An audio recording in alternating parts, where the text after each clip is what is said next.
Hello दोस्तों, welcome to law classes. आज के इस वीडियो में हम डिस्कस करेंगे आईपीसी 1860। आईपीसी 1860 के चैप्टर 16, चैप्टर 16 की सेक्शन 359, 360, 361 और सेक्शन 362 के बारे में, यानी किडनैपिंग और अबडक्शन के बारे में हम आज डिस्कस करेंगे इस वीडियो में।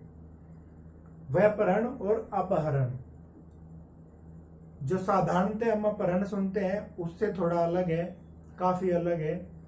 और एग्जाम में जिसमें आईपीसी पूछी जाती है उसके लिए काफी महत्वपूर्ण टॉपिक है, चाहे वो प्री का एग्जाम हो जिसमें मल्टीपल चॉइस क्वेश्चन एमसीक्यू जाते हैं, या मेंस एग्जाम हो जिसमें डेस्क्रिप्टिव टाइप क्वेश्चन पूछे जाते हैं। तो हर एक एग्जाम के लिए एक इंपॉर्टेंट टॉपिक है और बहुत अच्छे से डिस्कस करेंगे आज हम इसको। आप वीडियो को जरूर पूरा देखिए, ठीक है। तो सबसे पहले सेक्शन 359 बताती है कि किडनैपिंग दो तरीके की होती है। जो किडनैपिंग है उसके दो प्रकार है, दो टाइप है किडनैपिंग के।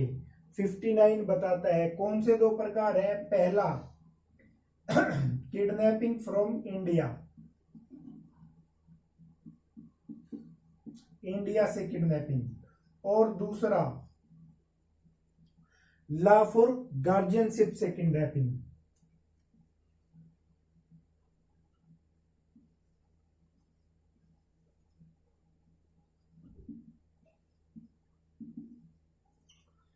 यानी भारत से किडनैपिंग होगी, भारत से अपहरण होगा, और लॉफुल गार्जियनशिप विधिपूर्ण संरक्षण से अपहरण। अपहरण कितने प्रकार का, किडनैपिंग कितने प्रकार की, दो प्रकार की। इंडिया से किडनैपिंग और विधिपूर्ण जो संरक्षण है उससे किडनैपिंग, ये दो तरीके की किडनैपिंग होती है। 59 केवल यही बताता है कि किडनैपिंग दो तरीके की होती है, ठीक है। भारत से किडनैपिंग जो 360 में दी गई है, और विधिपूर्ण संरक्षण लॉफुल गार्जियनशिप से जो 361 में दी गई है। केवल 59 यही बताता है कि किडनैपिंग दो तरीके की होती है। क्वेश्चन एग्जाम में आए हुए हैं कि किडनैपिंग कितने प्रकार की होती है, दो प्रकार की, ठीक है। इसके लिए इतना ही काफी है 359 के लिए। 360 देखते हैं कि इंडिया से किडनैपिंग, पहली जो प्रकार है किडनैपिंग की वो है इंडिया से किडनैपिंग।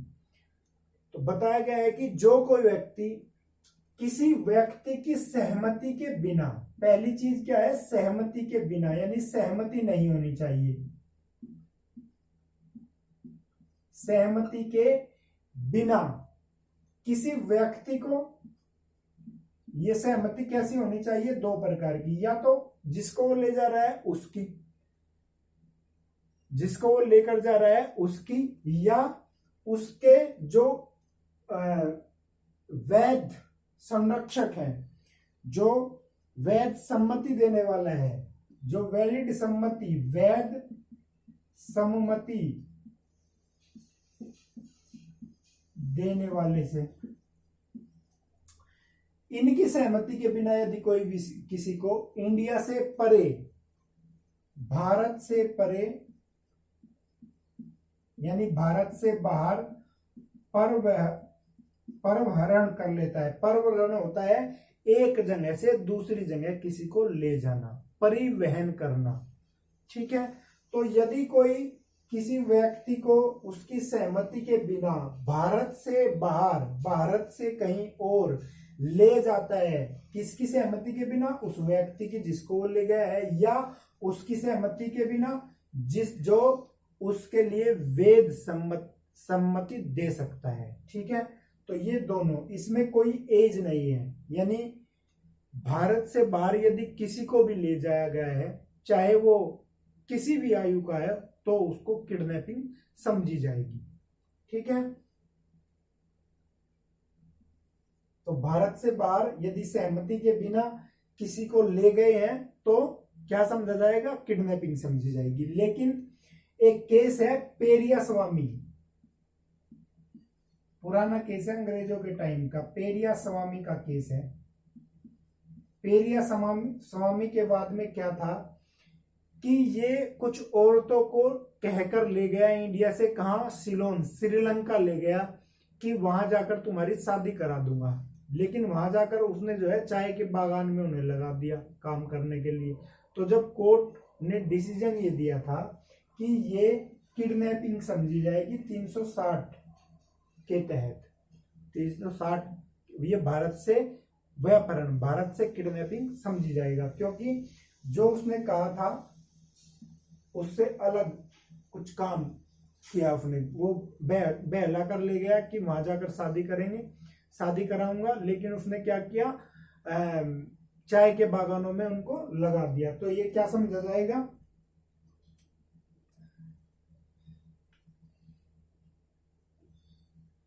ये समझा जाएगा किडनैपिंग समझा जाएगा।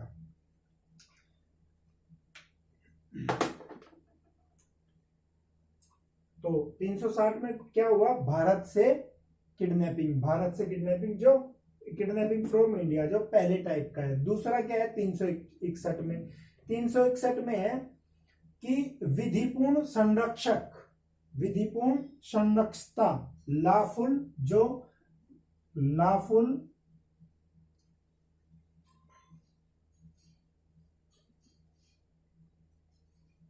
गार्डियनशिप से किडनैपिंग। इसमें 3 पॉइंट याद रखना है कि किस किस की हो सकती है 361 में किडनैपिंग। पहली चीज, यदि मेल है, यदि मेल है तो उसकी उम्र 16 साल तक हो, यानी अंडर 16 ईयर हो, 16 साल कंप्लीट नहीं किया हो, 16 साल से कम आयु हो। और यदि फीमेल है तो उसकी उम्र 18 साल हो, ठीक है, या कोई विकृतचित व्यक्ति, या कोई विकृतचित व्यक्ति है।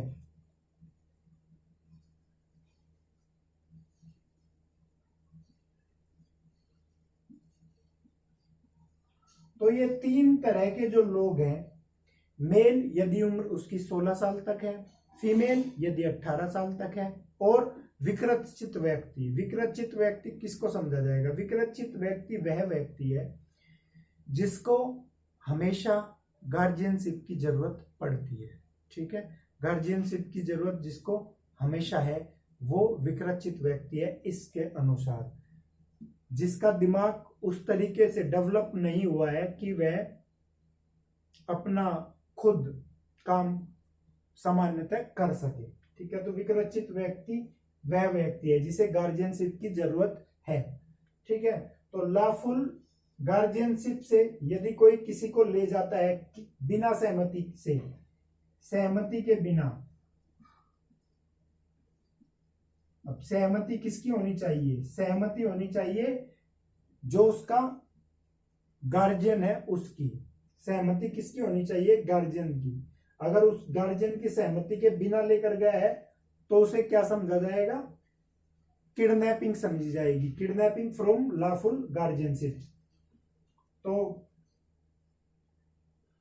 यदि ये मेल, फीमेल या विकृतचित व्यक्ति कोई सहमति दे भी देता है, सहमति दे देता है, यदि एज इस एज से कम है मेल, इस एज से कम है फीमेल, या विकृतचित व्यक्ति है किसी भी एज का, यदि सहमति दे भी देता है तो उसको वैलिड सहमति नहीं समझा जाएगा, वो कोई काम की नहीं है, तत्वहीन है, महत्वहीन है, ठीक है। और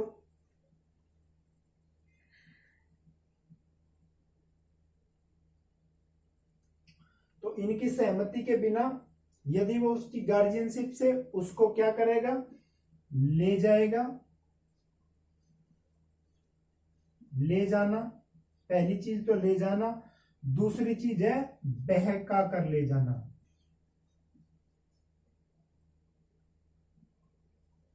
बहका करके ले जाना।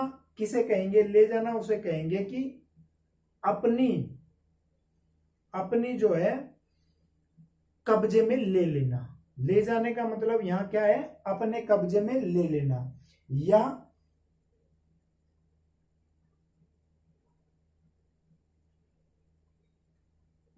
अपने साथ साथ ले जाना। तो ये कहा था, एक केस था ठाकुर,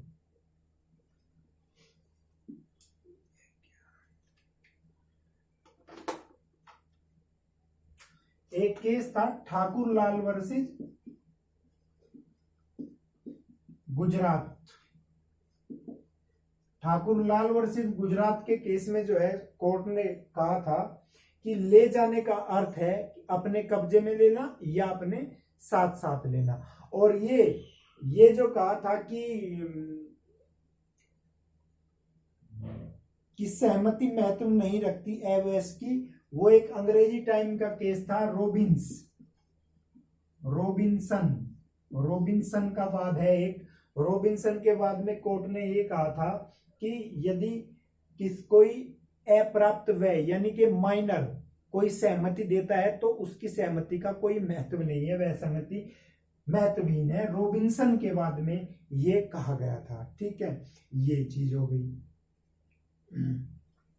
और एक क्वेश्चन इससे पूछा जाता है 361 से कि जो सहमति है वो आंशिक भी हो सकती है क्या? आंशिक कोई सहमति नहीं हो सकती, पूर्णतः सहमति होनी चाहिए। किसकी? लॉफुल गार्जियनशिप की पूर्णतः सहमति होनी चाहिए, ऐसे नहीं आंशिक, कोई भाई थोड़ी सी सहमति थी लेकिन थोड़ी नहीं थी, ऐसा नहीं है, पूरी सहमति होनी चाहिए। एक आर वर्सेस प्रिंस का केस है, आर बनाम प्रिंस का भी एक केस है जो अंग्रेजी टाइम का केस है। इसमें क्या था, प्रिंस एक लड़का था जो एक लड़की को ले जाता है अपने साथ, जो कि लगती है, उसको सद्भावना पूर्वक यह विश्वास होता है प्रिंस को कि ये लड़की 18 वर्ष से ज्यादा है, 18 वर्ष से ज्यादा है, लेकिन वो 18 वर्ष से कम की होती है। ठीक है, तो कोर्ट ने इसको, प्रिंस को उसके लिए जिम्मेवार ठहराया था। किसके लिए? व्यपहरण के लिए, किडनैपिंग के लिए। दुराश्य से संबंधित भी ये वाद है, आर वर्सेस प्रिंस का वाद दुराश्य मेंसरिया से संबंधित वाद है। जब ये आईपीसी हम पूरा कर लेंगे तो एक आपराधिक मन स्थिति दुराश्य के मेंसरिया के ऊपर एक टॉपिक बनाएंगे, क्योंकि बहुत ही अच्छा टॉपिक है और मेंस एग्जाम के लिए काफी बार क्वेश्चन पूछे जाते हैं, मेंस के लिए, प्री के लिए भी, उससे मेंस के लिए, जो मेंस के लिए इंपॉर्टेंट है वो प्री के लिए तो है ही है। ठीक है, तो आर वर्सेस प्रिंस के मामले में क्या हुआ था कि लड़की 18 साल पूरी नहीं हुई थी, जबकि उसको, प्रिंस को सद्भावना पूर्वक विश्वास था कि 18 साल की है, लेकिन कोर्ट ने जो है उसको दोषी माना था किडनैपिंग का। और इसमें एक चीज और भी है कि यदि बर्थ सर्टिफिकेट में किसी लड़की की एज 18 साल है, किसी लड़की की एज बर्थ सर्टिफिकेट में 18 साल है, यानी वो यहाँ सहमति देने के लिए काबिल है, सहमति देने के, लेकिन उसके माँ बाप कोर्ट में ये प्रूव कर देते हैं कि ये जो सर्टिफिकेट है वो नकली है, इसकी एक्चुअल एज कुछ और है, वो यदि प्रूव कर देते हैं इस चीज को, तो भी उसको, किसको? अपराधी को, जिसके खिलाफ वाद है उस पर, उसको जो है अपराधी माना जाएगा किडनैपिंग का। ठीक है, ये भी आर वर्सेस प्रिंस में निकल कर आया था। इसके एक्सप्लेनेशन है दो।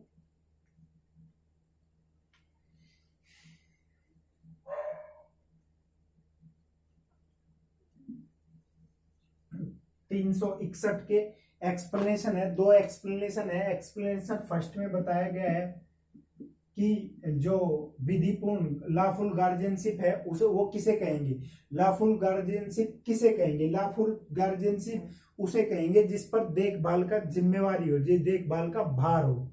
ठीक है, इसकी देखभाल का भार हो, उसे क्या कहेंगे? लॉफुल गार्जियनशिप कहेंगे। यहाँ एक चीज और ध्यान देने वाली है कि लॉफुल गार्जियनशिप और वैलिड गार्जियनशिप और लॉफुल गार्जियनशिप में डिफरेंस है।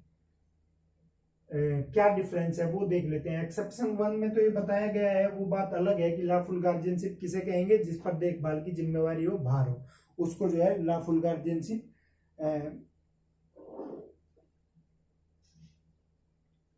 कहेंगे। लेकिन ये जो विधिपूर्ण संरक्षता है और वैध संरक्षण है, लॉफुल गार्जियनशिप और वैलिड गार्जियनशिप, वैलिड वैध गार्जियनशिप, वैध संरक्षता, संरक्षता किसे कहेंगे? तो लॉफुल गार्जियनशिप देखिए उसे कहेंगे, वैलिड तो उसे कहेंगे जैसे पिता, पिता पर भार है, लेकिन क्या हुआ, जैसे कई बार होता है कि पिता एक बच्चे को स्कूल छोड़ने जाता है, तो पिता क्या है, वैलिड गार्जियनशिप है, वैलिड गार्जियन है उसका। लेकिन यदि वो अपने किसी मित्र को, किसी रिश्तेदार को या किसी पड़ोसी को, उस बच्चे को कह देता है कि भाई चलो आज तुम स्कूल इसको छोड़ देना, तो या नौकर को कहता है कि तुम इसको स्कूल छोड़ के आए, तो नौकर क्या हुआ, लॉफुल गार्जियनशिप हुआ, लॉफुल गार्जियन हुआ। लेकिन वैलिड कौन हुआ, वैध कौन हुआ, पिता, ठीक है, पिता। जैसे बच्चे हॉस्टल में रहते हैं, तो हॉस्टल में जो वार्डन है वो क्या हुआ, लॉफुल, और पिता क्या है जो घर पे है वो वैलिड है। ये इसमें अंतर है। एक्सप्लेनेशन फर्स्ट हमने देख लिया। एक्सप्लेनेशन 2 कहता है कि यदि, एक्सप्लेनेशन 2 कहता है कि यदि कोई पिता अधर्मज संतान, अधर्मज संतान, अधर्मज संतान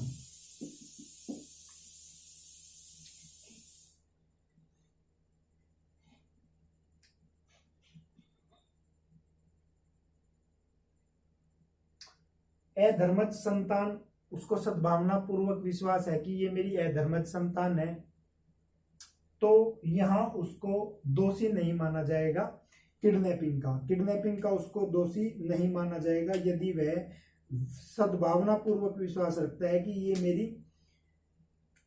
अधर्मज संतान है। पहली तो चीज ये है अधर्मज संतान है, या दूसरी वह विश्वास रखता है कि इसकी जो है लॉफुल गार्जियनशिप मेरी है, सद्भावना पूर्वक ये विश्वास रखता है, तो उसको भी किडनैपिंग में नहीं माना जाएगा। अधर्मज संतान क्या होती है, अधर्मज संतान को समझते हैं। मान लिया ए ने बी से विवाह किया है, शादी की है, वैलिड शादी की है, उनकी जो संतान होगी वो धर्मज संतान होगी। लेकिन ए की जो पहले प्रेमिका रही है सी, उससे यदि उसकी कोई संतान होगी, शादी नहीं की है, संतान अगर हो गई तो वो अधर्मज संतान होगी।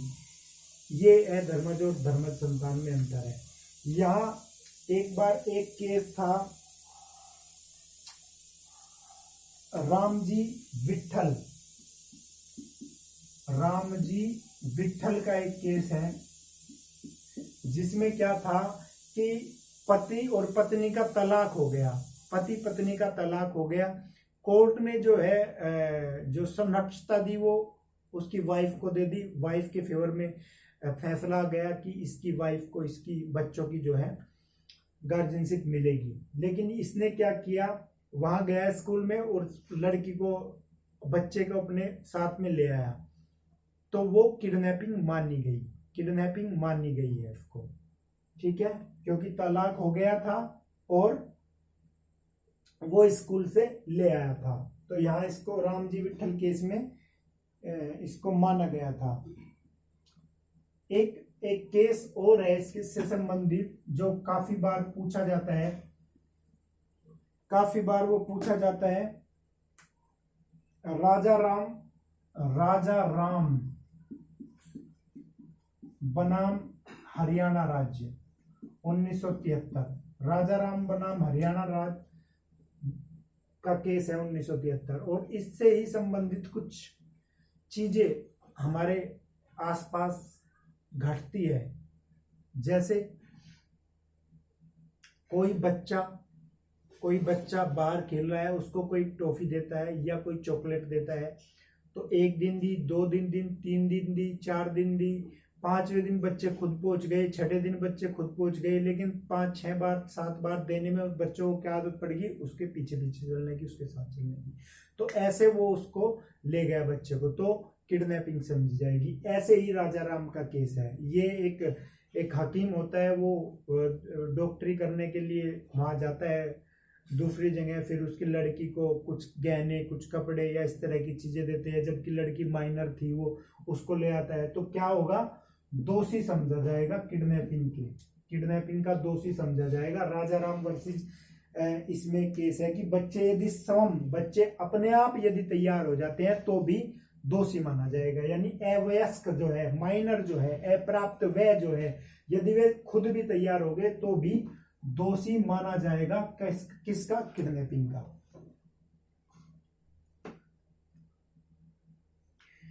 एक केस है छज्जूराम वर्सेस पंजाब। ये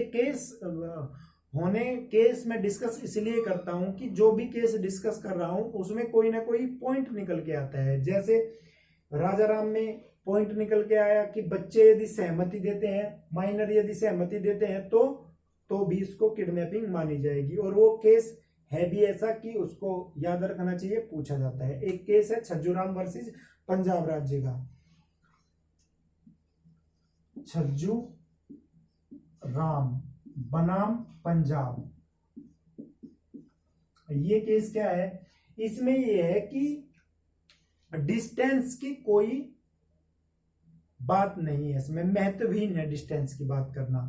बच्चा अगर ले गए, चाहे वो 1 मीटर हो, 2 मीटर हो, 200 मीटर हो या किलोमीटर हो, कोई मान्यता उसकी नहीं है, कोई महत्व वो नहीं रखता। यानी एक बार मूवमेंट हुई, चाहे कई बार ऐसा हुआ है, एक आध केस ऐसा भी हुआ है कि गोद में से यदि बच्चा गया है ना तो भी उसको किडनैपिंग माना गया है, गोद से दूसरी गोद में, इतने से दूरी पर भी।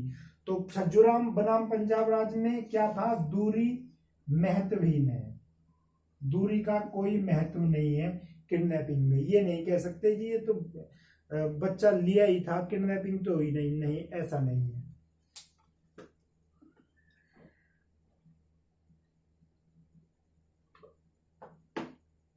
और एक और जो इम्पोर्टेंट बात इसमें बतानी है किडनैपिंग में, कि किडनैपिंग जो है, किडनैपिंग निरंतर चलने वाला अपराध, कंटिन्यू चलने वाला ऑफेंस नहीं है। किडनैपिंग केवल लॉफुल गार्जियनशिप से हो सकती है या भारत से हो सकती है, दो तरह की किडनैपिंग हो सकती है। तो यहाँ इस सेक्शन में 361 में ये है कि निरंतर चलने वाला अपराध वो नहीं है। कैसे नहीं है ये देखते हैं। किडनैपिंग अगर किसी का लॉफुल गार्जियन नहीं है तो उसकी किडनैपिंग हो ही नहीं सकती, पहली बात तो यही है। ठीक है। दूसरी चीज, निरंतर चलने वाला अपराध किस लिए नहीं है कि जैसे ए एक पिता है, उसका बेटा है बी जो कि 15 वर्ष का है, उसको ले गए कोई बहका कर, फुफला कर या कैसे भी, सी ले गया उसको। तो जब सी ले गया तो लॉफुल गार्जियन कौन था? ए था। ए की सहमति के बिना ले गया सी, लेकिन सी से ले जाता है डी, डी से ले जाता है ई, लेकिन क्या सी जिससे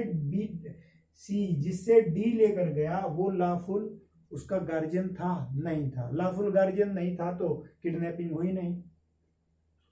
ठीक है ना, ये चीजें हैं। तो ये निरंतर चलने वाला अपराध नहीं है। क्या कैमरे में पूरा आ रहा है? हाँ। तो ये किसमें कहा गया था? विश्वनाथ मलिक बनाम उड़ीसा राज्य में, कि ये किडनैपिंग निरंतर चलने वाला अपराध नहीं है। विश्वनाथ बनाम उड़ीसा राज्य में, विश्वनाथ मालिक बनाम उड़ीसा राज्य में।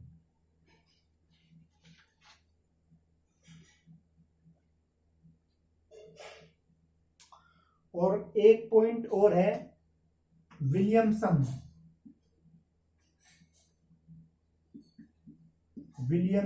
आर वर्सेस विलियमसन के केस में बताया गया था, आर वर्सेस विलियमसन के केस में बताया गया था कि जो ये सहमति है, जो ये सहमति की बात हम कर रहे हैं, ये किडनैपिंग से पहले ली जानी चाहिए। सहमति पहले, किडनैपिंग से पहले की वैलिड होती है, बाद की नहीं। जैसे इस केस में विलियमसन में क्या हुआ था?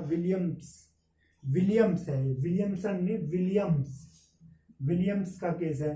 तो इस केस में क्या हुआ था कि विलियम्स और एक लड़की जो माइनर थी वो चली गई, उसके साथ शादी की, वापस आए, परिवार वाले मान गए, ठीक है, शादी हो गई। लेकिन उसको किडनैपिंग तब भी समझा गया।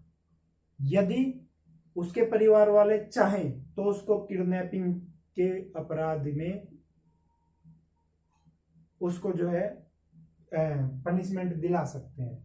यानी सहमति कब होनी चाहिए? किडनैपिंग के पहले होनी चाहिए, किडनैपिंग के बाद की सहमति महत्वहीन है, मानी नहीं जाएगी। ये था विलियम्स के केस में। ये पॉइंट क्लियर हो गया। अब ये सेक्शन 361 कंप्लीट है। अब 362 पर चलते हैं। 361 कंप्लीट है। इसमें ध्यान देने वाली जितनी भी चीजें थी वो सारी मैं बता चुका हूं। सारे क्वेश्चन जितने बने हैं इन्हीं के अंदर बने हैं, इससे बाहर कभी कोई क्वेश्चन बना नहीं है। एक एक्सेप्शन है, बस कोई केस अदर्स पूछा जा सकता है, पूछा गया हो। पूछा जाने का तो संभावना नहीं है, क्योंकि जो पूछा जाता है वो तो मैं डिस्कस कर ही लेता हूं। एक आध केस रह सकते हैं, लेकिन कोई भी पॉइंट ऐसा नहीं है इसमें अबडक्शन और किडनैपिंग में जो बचता हो, जो मैं डिस्कस कर रहा हूं। अभी अबडक्शन लेते हैं, अपहरण।